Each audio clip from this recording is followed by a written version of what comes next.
8h38 sur Europe 1, nous retrouvons l'édito d'Alexandre Devecchio, journaliste au Figaro Magazine. Bonjour Alexandre. Bonjour Alexis, bonjour à tous. Trump a été de nouveau au cœur de l'actualité cette semaine, tandis que 2 livres parus cette semaine prédisent l'émergence d'un Trump à la française. Oui Alexis, Trump a été plus que jamais au cœur de tous les débats, de sa volonté de conquête du Groenland, à ses critiques acerbes contre l'Union européenne et Emmanuel Macron au sommet économique de Davos, en passant par son ambition de créer un Conseil de la paix pour concurrencer l'ONU.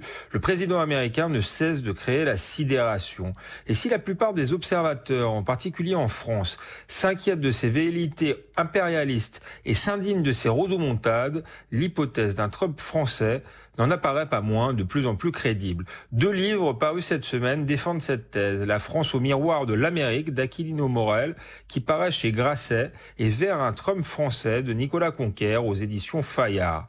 Ce qu'il y a d'intéressant, c'est que les 2 auteurs viennent d'univers très différents. Aquilino Morel est un homme de gauche, ancien conseiller de François Hollande, tandis que Nicolas Conquer est franco-américain et se présente comme porte-parole du Parti républicain en France. Si Morel redoute le basculement dans un Trumpisme à la française, Conquer le souhaite. Mais tous 2 partagent exactement le même diagnostic et font une analyse juste des causes de l'émergence de Donald Trump. Et tous 2, Alexandre, pointent paradoxalement la responsabilité des progressistes dans l'ascension de Trump. Oui, même si ça a déjà été dit, le Parti démocrate a subi, avec l'élection de Trump, le contre-coup de son radicalisme woke. En France, le camp dit progressiste, dans son ensemble, pourrait payer la facture des excès du mélenchonisme.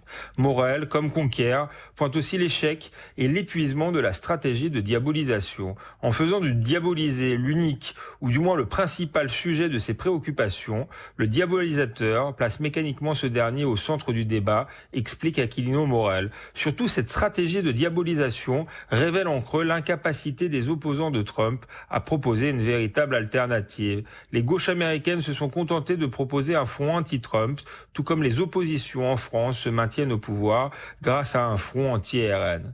Enfin, il faut souligner que l'élection de Trump a été le résultat d'un fossé social et culturel entre l'Amérique des gagnants de la mondialisation et celle des perdants.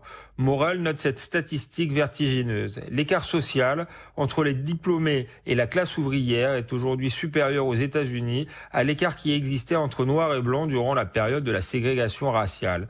Ce fossé existe aussi en France, comme l'a révélé la crise des Gilets jaunes il y a quelques années, ou celle des agriculteurs plus récemment. Certes, Alexandre, mais les sondages montrent que la plupart des Français n'apprécient pas vraiment Donald Trump.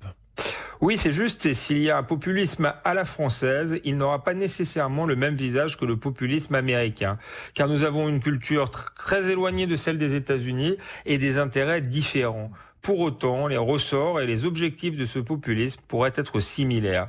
Vous avez raison de souligner la défiance de la majorité des Français envers Trump. Il y a 3 jours, un sondage montrait même que 8 Français sur 10 voient en Trump une menace pour la paix. Pourtant, en février 2025, un autre sondage révélait aussi que 7 Français sur 10 rêvent d'un homme fort pour remettre de l'ordre. Merci Alexandre Devecchio, on sera fixé en 2027. Tout à fait.